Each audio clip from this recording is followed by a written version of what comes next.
This video will show you how to access AP data via the EDSL interface that's available through Schoology. I've got my screen cropped here so that you're not going to see student names when I show you some data later, so bear with me on that.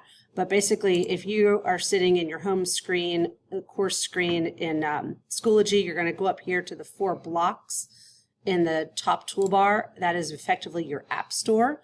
You're going to go to EDSL, and once you're in EDSL, there's going to be a login screen that pops up.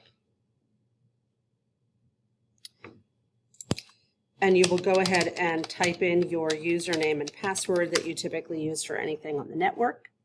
And then there will be a search menu here for report names.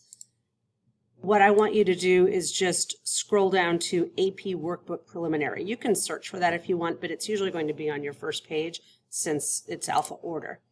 So once you go into AP Workbook Preliminary, you are going to have a choice of schools. You will choose McLean High School. I have online campus because I teach for them, but most of us will just have McLean High School. So then you're going to see basically a list of every AP that we teach along with a score distribution. You can search those just by test. There's a right-hand search bar. You could take a look by, oh, sorry about that. You can look by test, ELP level, special ed status, ethnicity, gender, young scholar. So you could basically look at all of the scores from for the whole school based on those criteria. What I think you'll find more useful, though, is to go to the distribution of scores for your test. So I taught BC Calc, so you could see here there'll be 2 teachers down here, and then here's a chart that has all of our data for all of our students, and then a score distribution. We have a histogram here of all of our AP scores, and then down below you'd see it by teacher. We could also sort this by ELP level, special education status, ethnicity, gender, and whether or not we have a young scholar. And a young scholar in this regard is what the county has pinpointed a student to be, usually back in elementary school, but it's a student coming from a non-traditional AP background that is being encouraged to take honors and AP courses throughout their school days.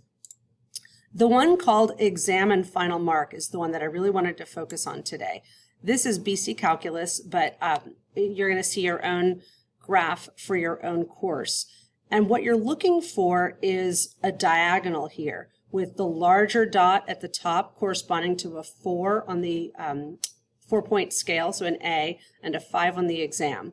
And you know, this is good too, having an A- in the class and a 5 on the exam. You want to have as many students as you can along this diagonal line.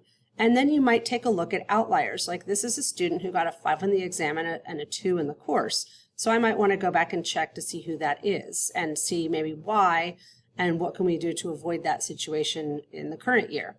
Then I might look over here. Here's a student that got a B in the course but only a 1 on the exam, a B- in the course and a 1 on the exam. This one perhaps makes more sense having a 2 in the course and a 1 on the exam. But we can take a look at this by teacher if we choose. I could just look at mine. We'll take in a moment to appear here, or I could just look at it through my colleague, Mr. Walker's. Or we could choose to look at all of them, but just look at our special education students, which we only had 1 in BC Calc last year, so it's probably not a good one to look at. But maybe we want to look at just the females in BC Calculus, or maybe we want to take a look at young scholars in BC Calculus. So you can get some good data, and I think what's worth doing is taking a look at your score distribution versus your colleagues' score distributions and having conversations within your CLT about how, if you see outliers or you see a different trend per teacher, how you got there, what you might be doing differently in your grading practices or your assessing practices, and just having conversations around it.